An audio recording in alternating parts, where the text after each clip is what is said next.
Thin Digital Line. Policing in the year 2045. Hello, I'm Jason Harwin and welcome to the first episode of Thin Digital Line.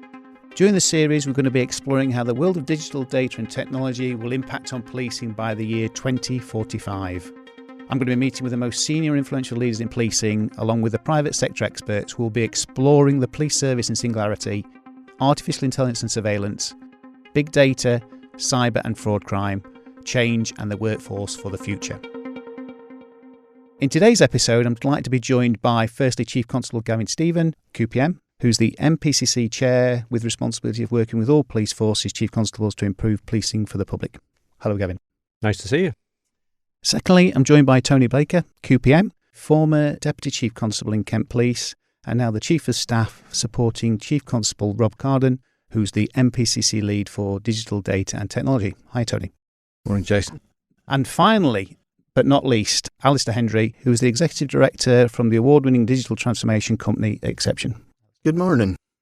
Okay, so today we're going to start off by talking about the prediction by Ray Kurzweil in relation to technology. And now in 2045, it is thought that technology through AI, artificial intelligence, will be able to do everything a human brain can, including emulating someone's voice and movement. What does that mean for policing and the wider criminal justice system in 2045? So to get started, let's have a little look back firstly. So Gavin, 21 years ago, what was policing like then? Oh, very different. This is my 31st year in policing, so maybe I'll paint you a little picture from 31 years ago, which was an image of my tutor, Lee, walking down the corridor at Bridge Street Police Station in Peterborough with a huge stack of paper under his arm, which were physical crime reports, carbonated different coloured paper that then go into an office for somebody to sift through that paper, look for patterns and trends, maybe try and match them up with photographs and previous report. That manual process. So cue forward to today, where we've got good quality algorithms, looking across data, spotting patterns and trends for us, facial recognition technology. It's really come on. I always remember in my passing out parade, a senior officer saying to me, "You're never going to believe how much policing is going to change in your time." And it certainly has. No sat-nav, no iPhones, none of that. Beyond recognition. But one thing is exactly the same, and that's that policing is about dealing with human endeavour, often human frailty, supporting people on sometimes what's the worst day in their life, and that will not change in the future either. And we'll certainly come back to that, because that's really important, isn't it? When we start talking about data and digital and technology, there's a human being behind all that still, in sense of the service we provide to the public. So, Tony, your reflections, last 21 years. Yeah, and like Gavin, I'll say what's really interesting is that the first computer I saw in policing, PNC, is still running. It's still a green screen, and it's about to be decommissioned, but Still works. it still works. It does. When I think back to 2003, the test question of what's happened in the last 21 years, we would have single systems for looking after crime, intelligence, custody, quite a fragmented set of applications that had been built up over time. We didn't have airwave radios, so we had the old UHF press-to-talk radios. I think in the last 21 years, there's been a massive, massive change for police technology. I remember coming on duty and having a Z printer of paper coming off with the jobs. People tearing off a piece of paper from the printer. Whereas now there's mobile devices in every officer's hand, so you can push information and data to people. You can do an ANPR check at the side of the road onto a national database from your mobile phone. You've got integrated records management systems where all of our information's in a POL data store, and you've got the proliferation of cloud-based services. So we're starting to be able to connect and move data around and use it. And as Gavin says, starting to see some really interesting advanced analytics coming through that tell us things that we couldn't find out by ourselves. I think that's the big change. We're starting to understand things that we couldn't see ourselves from the data. And I think certainly from my side, I reflect, I think I was as a PC then, 21 years ago, the old fax machine. So the only way you connected realistically was a fax machine, and I know very well most of the time it didn't have paper in it, so it didn't actually turn out the other end. So again, that point around connecting not just police forces, but the wider criminal justice system, and then importantly connecting with the public, has certainly changed over the last 21 years, hasn't it? Let's look outside policing. Alistair, your observations, 21 years, public, private sector? You know, when I was thinking about this question, actually, if you take back 25 years ago, we were all worried about year 2000, planes falling out of the sky, IT was going to collapse. And we've moved on a fair distance since we got past that point. You know, if we start to look at how people have been interacting with technology, how technology itself's progressed. Amazon, things like that, the direct service to you, online banking, digital banking, all of those things that weren't a thing back then. So the consumer of digital technology has completely changed. And importantly, how much is the thing that's happening outside policing influencing policing? What's been your observations? So basically the cultural change, I think, of technology. It's now the direct interface. It's now the single point people communicate with each other. It's the way you buy stuff. It's the way you shop for things. It's the way you interact with the world. Whereas previously it was a very community-driven thing. That community thing is now globalised. Technology impact on the country has been massive. So let's pilot ahead to 2045, okay? And taking account of the predictions by Kurzweil's and obviously the issue around singularity, Gavin, had an opportunity to think about what it might look like. What's your initial thoughts around how policing might be different in 2045? Well, I think the first thing to look at is what's happening with global trends, climate and environment, migration, war, conflict, human endeavour. In amongst all of that, policing has a role to play, in our terms, in the UK context of keeping the King's peace. So being able to be that broker of community tension, I don't think that changes whether you're talking about 45 years from now or 100 years from now. You know, if you look back in history, we've always needed to do that. But what I can say with confidence is that the decisions that we make in order to do those things will be much better informed by the technology that we've got, as long as the technology is connected to the people and as long as the people have got confidence in the technology. So one of the things I wonder about is that in order for policing to work effectively, we have to have confidence. If you like, it's our share price on which we trade. And at the moment, that's largely driven by whether we understand the issues that matter to people and are dealing with them. I think in the future, it'll also be affected by whether people think we can be trusted to look after their data and information well, what we know about them, whether we use that ethically and wisely. But if we do, if we overcome those things, then policing should have the opportunity to become much more precise through tools that we can already see emerging now to enable us to identify offenders, better protect victims, understand patterns and trends in order to prevent them at source. It will enable colleagues on the front line to make stronger and better decisions on the basis of reliable information. And then around that, who knows? I mean, we're already experimenting with smart uniform that adjusts to the environment, that can protect them from threats and so on. And then probably the final thought is that there are jobs that exist now, data scientists, that didn't exist 21 years ago, and there will be jobs that exist in the future that we can't even imagine now, but will be very relevant to policing. And Tony, from your side, obviously policing's aimed to adapt now to some of the challenges. So again, artificial intelligence is already here, isn't it? It's happening now. What do you see as some of the opportunities and risks around the technology at the moment? I think Gavin made a really interesting point around the proliferation of data and its availability and its aggregation. So there's a real ethical thing around saying is how much do you want to know about the individual citizen and how much do you want to police people? If everything you do with your car, every time you drive it, is available to the police service, then every law you break will be visible. So there's a real thing around proportionality, as Gavin suggests, that kind of contract with the community around what is proportionate, legitimate policing, because you will be able to do much more intrusive policing when you have more data available and you can analyse it. So I think that's a real challenge for us. I think we're always going to be in an arms race with criminality. So all the things that technology provides for us and data provides for us enable to police better, enables opportunities for criminals to commit different types of crime. We've seen that with cybercrime. We've seen that with the ransomware attacks. We've seen that how people exploit the dark web to share indecent images of children. So we're always going to be in a kind of perpetual arms race to ineffectively around how criminals will exploit what data and technology provides for people and how we work with them. And you've seen how it's become borderless. So how do you police a criminal in Venezuela who uses cloud-based technology and the connectedness of our future communities to target a vulnerable person in Dagenham on a Wednesday afternoon? How does a local force do that? So I think it really calls into question how we organise law enforcement nationally, internationally, in a way that understands that people live, as Alasdair says, people are living in a virtualised world and data is shared internationally and globally. How do we get around that in terms of our policing style? And again, if you look out at crime, isn't it? We know that over 50% of crime is related to cyber-related, enabled, fraud-related, and how that's changed over the many years. We've got this enabled technology now. I suppose the important bit is there an opportunity now to start doing some of the prevention work for the future, but recognising, again, things are moving so quickly. Again, the debate isn't about revolution versus evolution. Where are we with this kind of issue? So I don't know if you have any thoughts on that, Tony, about the prevention space. Well, there is, and there's the online safety bill that's coming through that sort of starts saying to big technology providers that you need to do more to safeguard the people that use your products.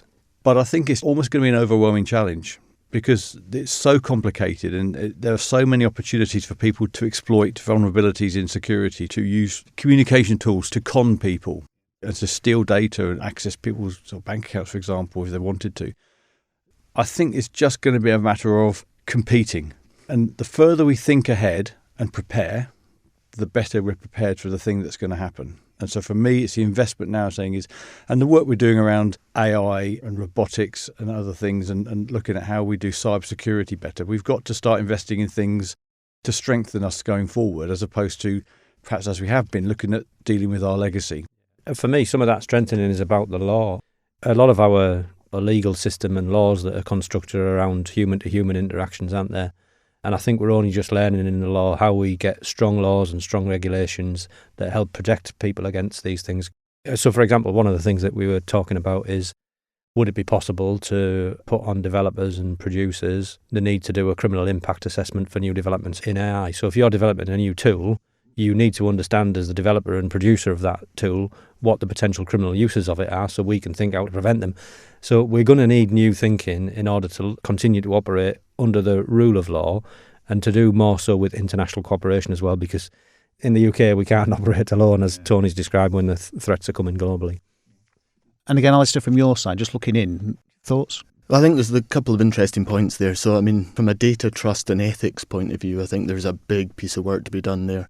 I'm pretty certain teenagers and 20-year-olds will quite happily give all their data to Facebook, but if the police came and asked big questions about why do you want that, so there's a huge trust thing to be built into.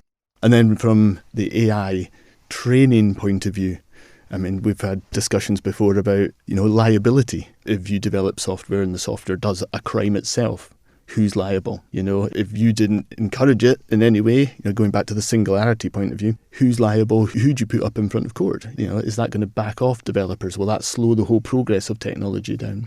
So there's quite a lot of that bigger picture piece to be done. I mean, that's not just in policing, that's right across the whole of technology at the moment.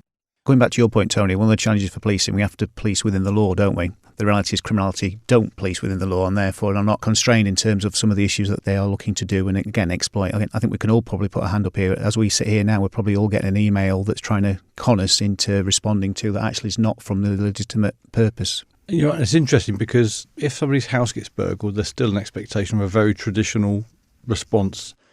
If somebody gets a phishing email, people shrug their shoulders and put it to one side, or the bank, if they lose some money, the bank will cover it, because the bank's business model says people can't be expected to protect themselves from this type of criminality, so therefore we'll indemnify them on a corporate scale. So I think the nature of law enforcement is perhaps changing away from sort of the classical people-to-people interactions where wrongdoing is done, to a system where in the digital world is you can't police and enforce the law like you used to.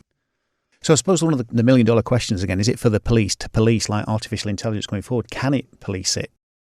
Well, whether we like it or not, we have to deal with the harms that are generated by these things, because they generate real-world impact. People lose money, livelihoods, lose their lives as a consequence of this stuff. And in policing, you can't walk away from that human suffering. It's always going to be something that's there. The question is, how do you design a response to do that? And that's where, when I look ahead, I think we have to see policing as a much more porous organisation. We're going to need much stronger relationships with industry, with specialists. The way that we construct our budgets and our workforce is going to have to radically change for the future for us to keep pace with this. And I hope if we can get the investment to be there at the edge of those things, then in some ways our productivity should get better, and we should have a position where local officers, which are always going to be needed for those local relationships, perhaps spend even more time with the local communities that they do now, And I think that's going to be vital when we're in this sort of trust deficit that we've chatted about, So, times of crisis, at times of need, people need to turn to somebody who they trust. And we have to work really hard to make sure that endures through all of this, that we could be a trusted public service. So just, again, thinking about that trust piece, which is about the ethical considerations that policing must consider in terms of whatever we do next. Have any thoughts how that might change, what we're doing now, how it might change for the future? Yeah, and I think we're on the cusp of some of these conversations now. So if you take live facial recognition, policing's always been in the business of facial recognition.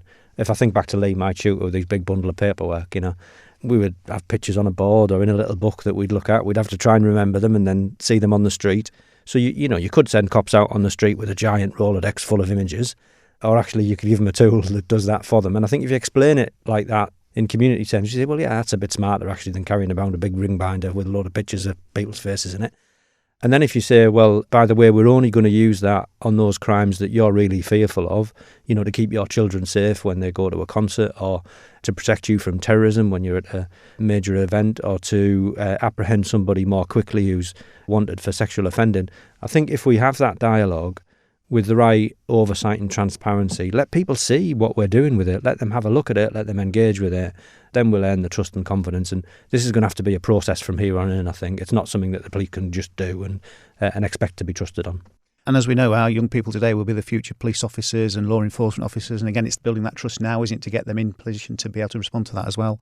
What do you see as some of the opportunities, Tony? We touched on some of the challenges. What do you see some of the opportunities?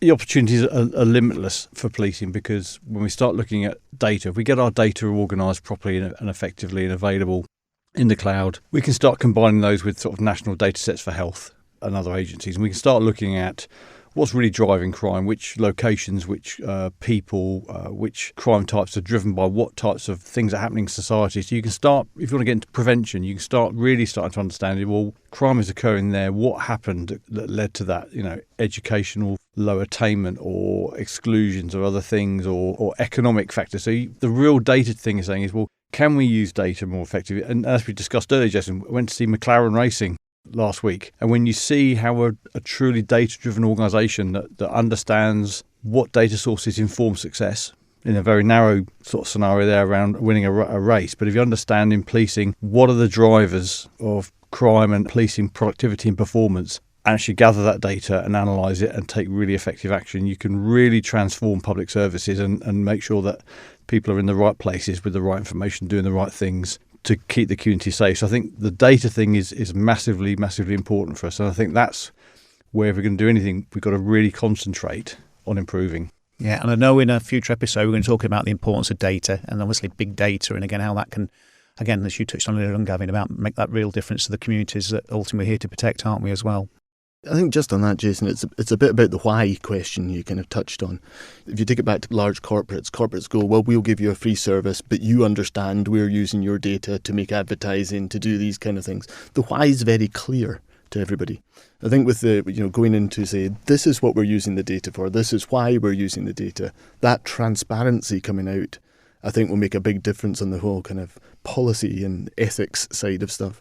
But I think the legislation is probably going to be the delay point in all of this.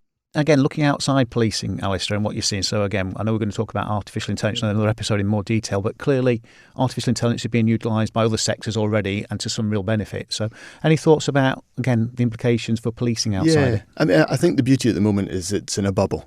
We have time. AI is being talked about as a big thing. But one of the interesting stats that I think is worth remembering is, as good as the GTPs are and all these online things you use, the amount of training data they've taken in is the equivalent to what a 2-year-old would have learned. So Singularity, we're a long way away from that. So we've got time to look at it. But the real thing is that industry's seen at the moment is when it hallucinates, when it's giving wrong answers. And I think that's possibly the biggest risk to policing at the moment in this kind of thing is false information, people getting the wrong idea about stuff, it dreaming things up that aren't correct. That in a corporate level is a big enough problem. But if you start pushing that right out to everybody, every Joe Public, all of a sudden information gets spun around really quickly and that turns into a huge problem. Which, to be fair, Tony, goes back to your issue about data, isn't it? Again, it's got to be right, hasn't it? It's got to be the quality that we need. Yeah, and I think to build on that point there, so we're in a kind of public safety business. And so people have a high expectation, and rightly so, that we will do things that are high quality and good decisions. So we've got to make sure that any use of AI is really robust and really reliable for the public. The other thing we're constrained by is investment.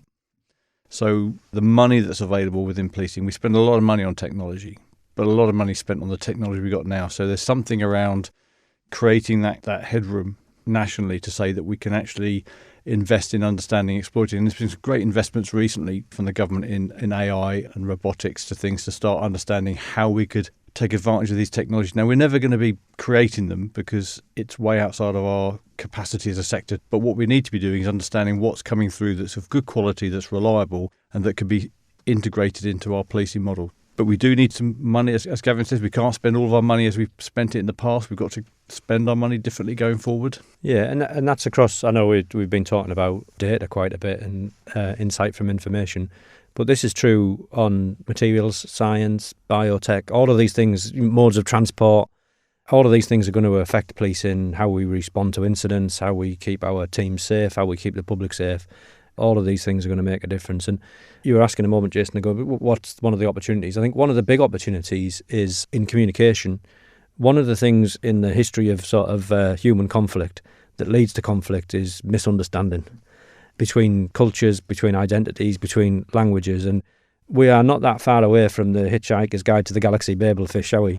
You know, imagine a cop on the side of a road now, you know, stopping a HGV on the side of the motorway. They're on Google Translate at the roadside. You know, very soon they're going to have an earpiece that can just speak, and it's going to announce in whatever language they need to what's going on. Just that ability to be able to communicate across cultures, across languages, has huge potential for the effectiveness of how we bring people together and avoid conflict, I think.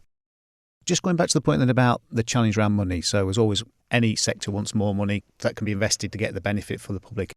Obviously, there's lots of conversations taking place at the minute about how we do that. Again, Tony, from your experience, both as a former deputy, but now seeing it as a chief of staff for this area, what can be done within policing to get more investment back in? Well, there's a thing that says you've got to spend what you've been given wisely. And I think what we can do nationally is to look really hard at the existing investments, and turning things off is quite hard when you've been relied on them. But say, what could you have instead of what you've currently got? And are you prepared to perhaps turn some things off and stop spending money there and actually create the headroom? So I think the first call is always to say, what do you spend your current? I think it's about 17, 18 billion pounds spent on policing, about £1.5 billion spent on technology. That's quite a lot of public money. So the first call has always got to be saying is can we be more ruthlessly efficient with what we've got? Can we decommission things? Can we simplify? So we've got 43 forces all using quite often different technology. Can we come to some common standards, some common applications and services? Can we compromise on our individuality and create a kind of standardised commodity technology estate for policing, reduce the cost and complexity, make it easier to secure, and use the headroom that's created to invest in the things that are going to really add value? That would be my approach. Yeah. And would you say that's similar for outside policing as well, Alasdair?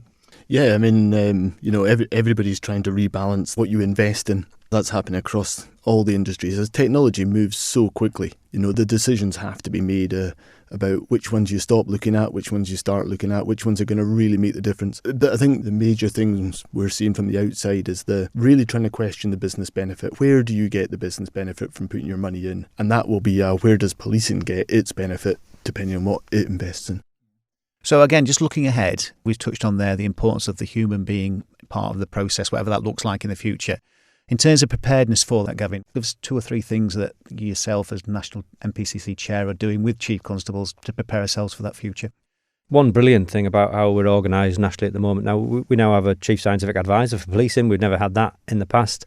With a team of wonderful people around, Professor Paul Taylor doing that work, working very closely with their colleagues in other trusted nations where they're working on similar issues. So the global collaboration on science and innovation is really strong, as it is across sectors, working with colleagues that are on military development. So we're now much more invested in thinking about the future, in forward planning, looking at the different technology readiness levels as to, what's going to be around in a year's time to help us out, what might be around in 5 years' time to help us out, getting prepared for those.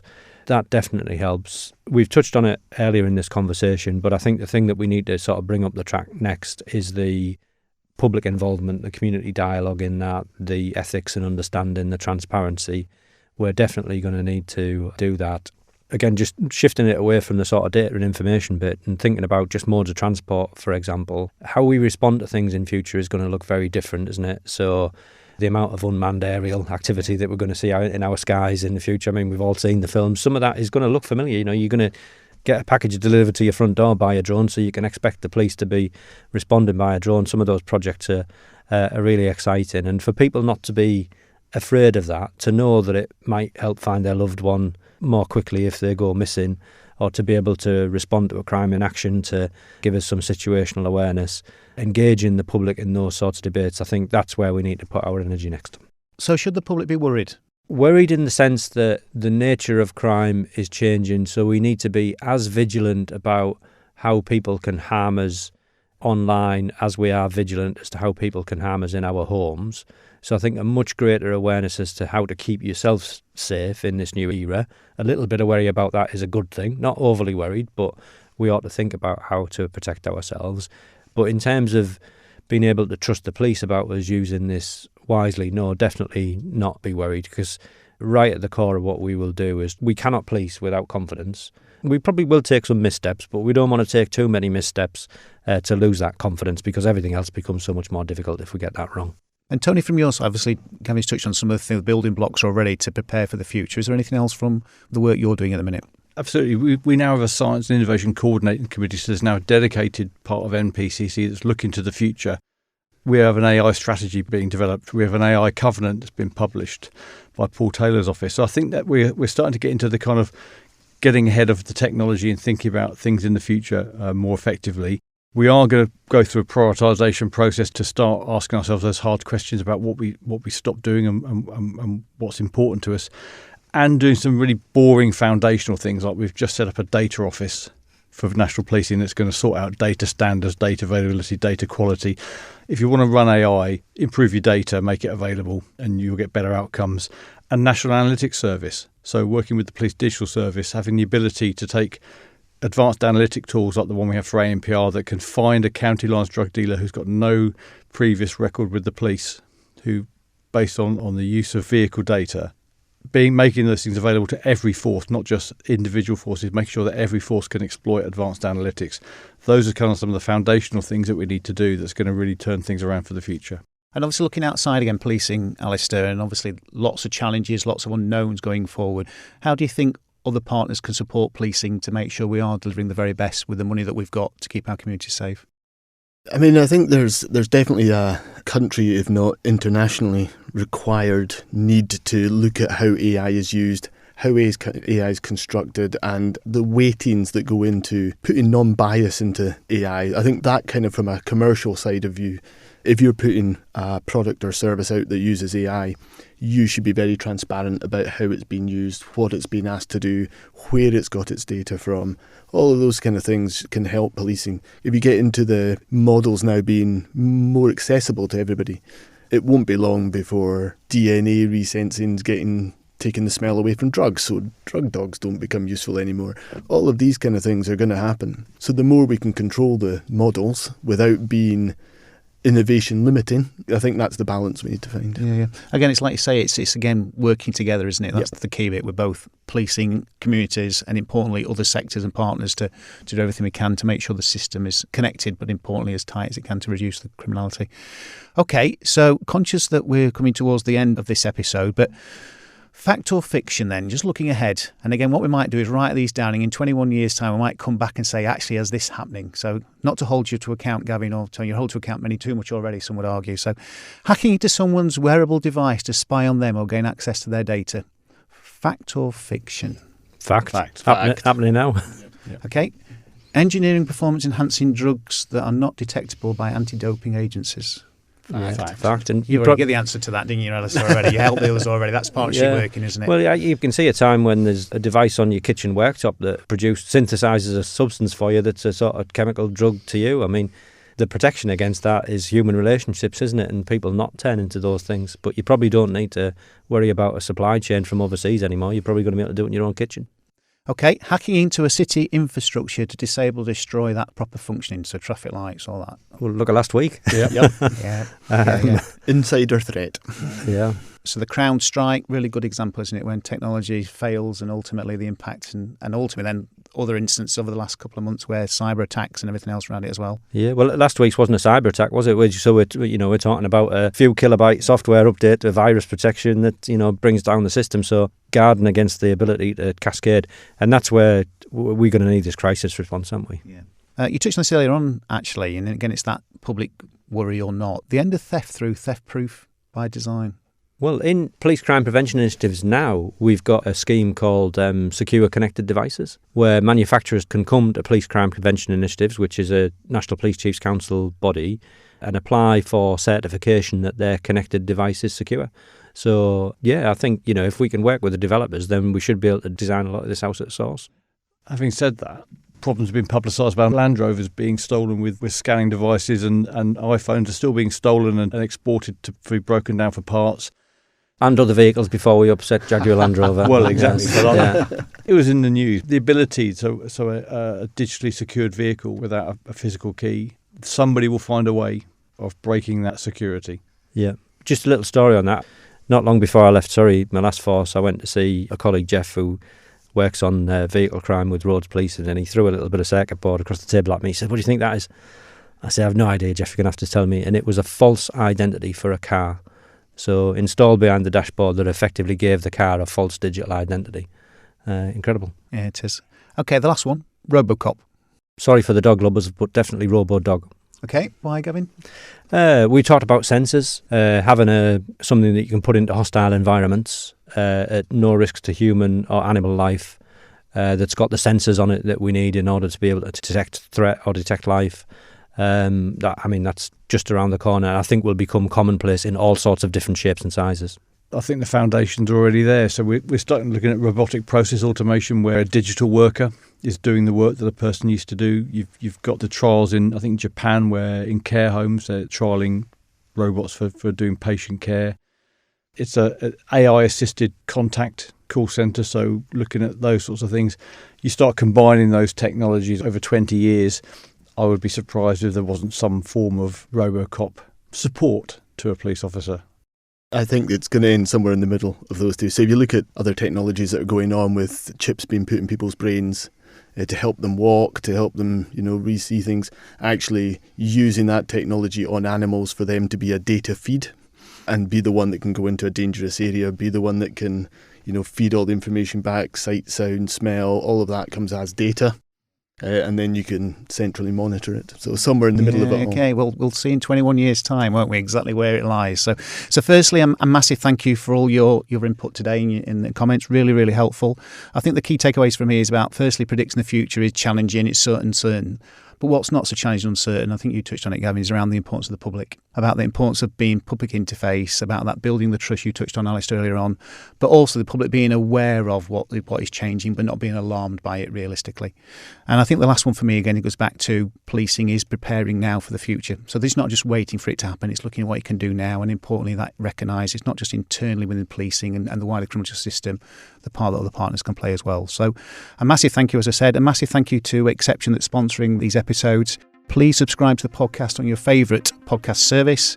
Again, in future episodes, we're going to talk more detail around artificial intelligence. Again, we're talking a little bit more around the impact on surveillance and, again, the liberty bit, like facial recognition, Gavin.